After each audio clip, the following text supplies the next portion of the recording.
जय हिंद दोस्तों। आज के वीडियो में हम लोग रिलेशंस एंड फंक्शंस का इंट्रोडक्शन पढ़ेंगे। तो इस इंट्रोडक्शन में आज केवल हम लोग रिलेशन के बारे में ही पढ़ेंगे। जैसे यहाँ पर जैसे देखिए रिलेशन क्या होता है। जैसे मान लीजिए कि ए कोई सेट है और उसमें एक दो कोई अवयव है, एलिमेंट्स है।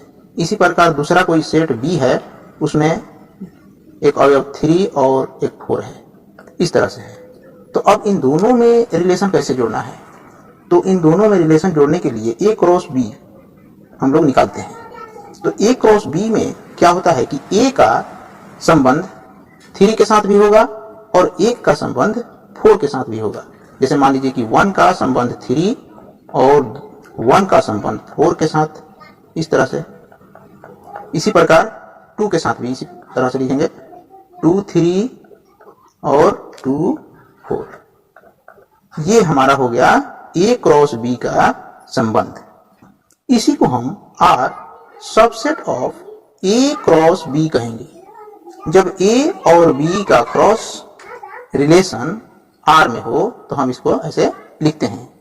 अब देखिए ये संबंध क्या है। जिस तरह से हम लोग अपने फैमिली में माता पिता भाई बहन दादा दादी जो भी इस तरह के हम लोगों का रिलेशन है, उसी तरह से पढ़ाई भाषा में इस तरह का रिलेशन चलता है। तो देखिए जैसे मान लीजिए कि आर का कोई दिया गया कंडीशन x और y है और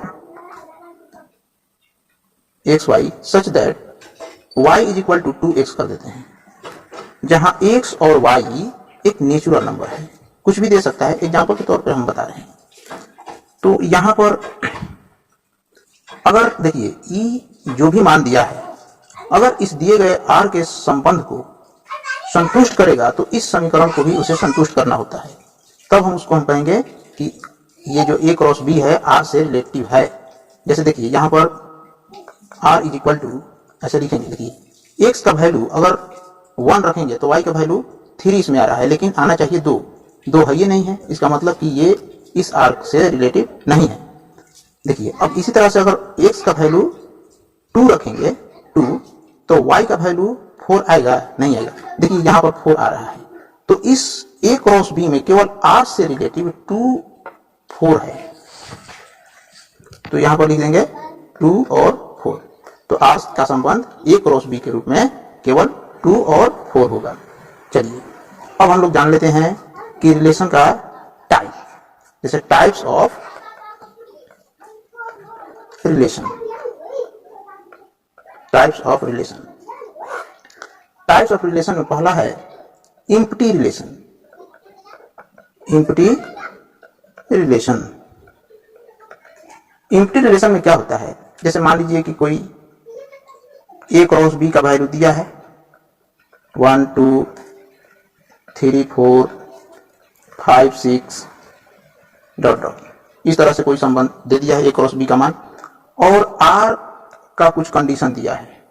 आर का कुछ कंडीशन दे दिया है इस प्रकार कि x y such that y is equal to 2x plus 5, ऐसे दे दिया है, जहां x और y एप्सिलॉन रियल नंबर है। रियल नंबर हो या नेचुरल नंबर हो, कुछ भी। तो अब देखिए इस दिए गए कंडीशन को ये a क्रॉस b के मान को संतुष्ट कर रहा है। अगर नहीं कर रहा है तो हम लिखेंगे कि r is equal to null या r इज इक्वल टू 5। इसी को हम लोग बोलते हैं एम्प्टी रिलेशन। चलिए नेक्स्ट टाइप है universal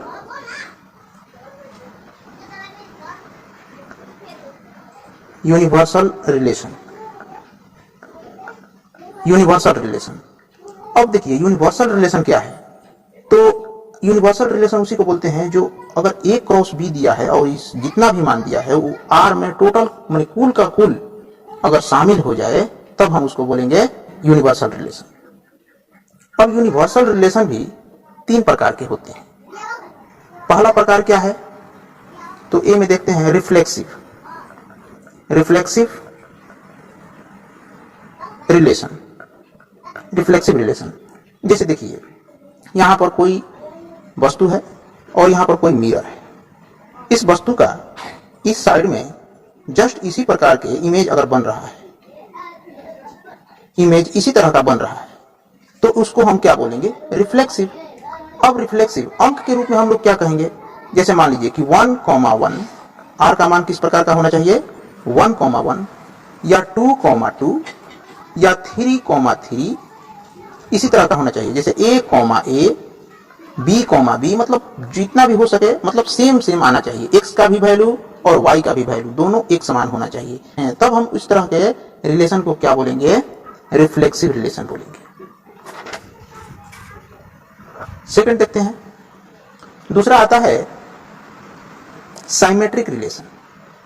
symmetric relation, symmetric relation में क्या होता है कि जैसे मान लीजिए कि A, B एप्सिलॉन r, अगर A, B r से संबंधित हो तो B, A भी r से संबंधित होना चाहिए, तब हम उसको बोलेंगे साइमेट्रिक रिलेशन। जैसे देखिए x का वैल्यू a है और y का वैल्यू b है और वो r से रिलेटिव है। उसी प्रकार अगर x का ही वैल्यू b हो और y का वैल्यू a हो और r से रिलेटिव हो, तो उस स्थिति में हम कहेंगे कि ये जो रिलेशन है साइमेट्रिक रिलेशन है। तीसरा आता है transitive relation. Transitive relation, transitive relation क्या है, जैसे देखिए, जैसे मान लीजिए कि अगर A, B एप्सिलॉन r और B, C एप्सिलॉन r हो तो A, C भी r से रिलेटिव होना चाहिए, तब हम उस स्थिति में कहेंगे कि ये जो रिलेशन है ट्रांजिटिव रिलेशन है। और जिस रिलेशन में रिफ्लेक्सिव, साइमेट्रिक और ट्रांजिटिव तीनों रिलेशन शामिल हो, तब हम उसको बोलेंगे इक्विवेलेंस रिलेशन। इक्विवेलेंस रिलेशन इस तरह से बोलेंगे। अब हम लोग इस बात को अच्छा से समझेंगे कब, जब एक्सरसाइज हल करेंगे तो इस चीज को अच्छा से हम लोग समझ लेंगे। तो आज के वीडियो में इतना ही, मिलते हैं अगले वीडियो में, तब तक के लिए जय हिंद।